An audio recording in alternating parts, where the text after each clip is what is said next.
Have you ever wondered how the glassware in your kitchen is made? This question might seem simple, but the answer is a fascinating journey into the world of manufacturing. Glassware, the unsung hero of our everyday life, is born from a symphony of precision, science, and artistry. From the humble drinking glass to the intricate crystal vase, each piece is a testament to human ingenuity. So let's dive into the extraordinary behind these commonplace items.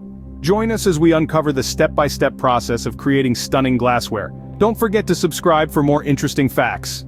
It all begins with the collection of raw materials. The main ingredients that go into the making of glass are sand, soda ash, and limestone. Let's break down why each of these is important. Sand is the backbone of glass production. It provides the silica, which melts down to form the glass. The quality of sand used significantly impacts the clarity and strength of the final product. Next, we have soda ash. This ingredient lowers the melting point of the sand, making the production process more energy efficient. It also helps to remove impurities from the sand, enhancing the overall quality of the glass.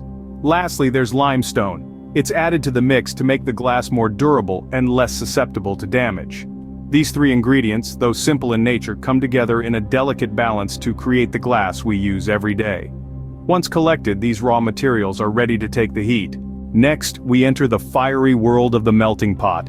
This is where magic really begins. As we delve into the heart of the process, we find raw materials in a state of transformation. Inside the furnace, these materials are subjected to temperatures as high as 2000 degrees Fahrenheit. It's a spectacle of heat and transformation that's nothing short of extraordinary. At these intense temperatures, the raw materials undergo a metamorphosis. Silica sand, soda ash, and limestone, the primary ingredients of glass, surrender to the heat. They meld together, transitioning from their solid states into a hot, glowing liquid form. This is the birth of molten glass. It's a mesmerizing sight, a river of liquid light that's the foundation of all glassware. The furnace, our melting pot, serves as the crucible for this transformation. It's here that the raw materials lose their individual identities and emerge as something new, something beautiful. With the raw materials now a molten substance, we move on to the next stage. From the furnace, the molten glass is ready to be shaped. This is where the magic happens, where the fiery, flowing liquid takes the first steps towards becoming the beautiful, functional glassware we use every day. There are two primary methods of shaping glass: molding and blowing. Molding is a process in which the molten glass is poured into a mold, then allowed to cool and harden. This method is often used for producing large quantities of identical pieces, such as tumblers or jars. Blowing, on the other hand, is a more artisanal process. It involves a glassmaker blowing air into a pipe with a blob of molten glass on the end, creating a bubble. The artisan then shapes this bubble with tools and their own breath, creating unique and delicate pieces of glassware. Both of these methods require a high level of skill and precision, and it's here that the true artistry of glassmaking shines through. Beyond the technicalities, shaping is also about the human touch. The artisans who shape the glass are the heart and soul of the process. Their expertise, honed over many years of practice, is what turns raw, molten material into a piece of art. Once shaped, our glassware is not quite ready yet. It needs to cool down. This cooling process, also known as annealing, is an essential step in ensuring the glassware's durability and longevity. But that's a story for the next scene. The next step is a process known as annealing. This is where the magic of science meets the art of glassmaking. Annealing is the controlled cooling of the glass, which is crucial in relieving any internal stress that may have built up during the shaping process.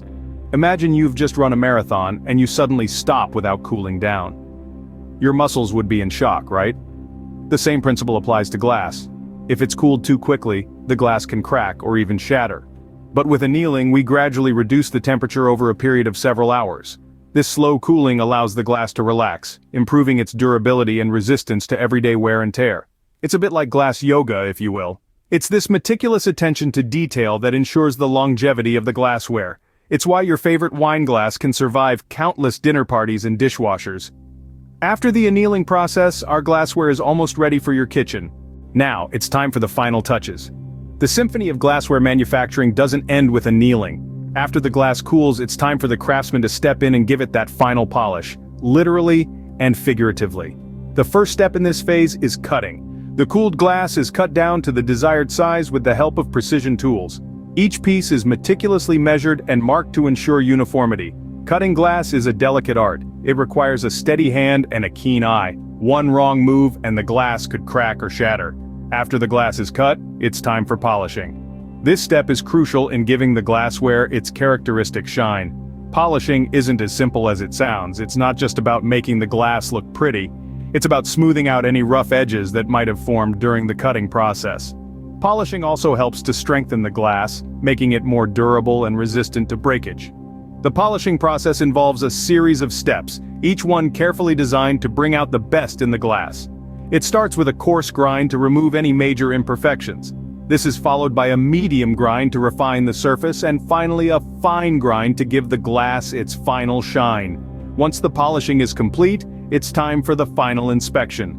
This is where the glass is scrutinized for any imperfections that might have been missed in the previous steps. The inspectors look for things like bubbles, cracks, or inconsistencies in the thickness of the glass. Any piece that doesn't meet the stringent quality standards is rejected and sent back to be melted down and reshaped. This meticulous process of cutting, polishing, and inspecting ensures that every piece of glassware that leaves the factory is of the highest quality. It's a testament to the craftsmanship and dedication that goes into creating the everyday objects that we often take for granted. And there you have it, the journey of your everyday glassware from raw materials to your kitchen table. So, how is glassware made? Well, it all starts with gathering raw materials like silica sand, soda ash, and limestone. These are melted together in a fiery pot, creating a molten mass. This mass is then shaped into the desired form before undergoing annealing, a slow cooling process that strengthens the glass. Finishing touches are added, and voila, from raw materials to your dining table, the glass takes on an incredible journey. The next time you sip from a glass or set the table, remember the fascinating journey of its creation.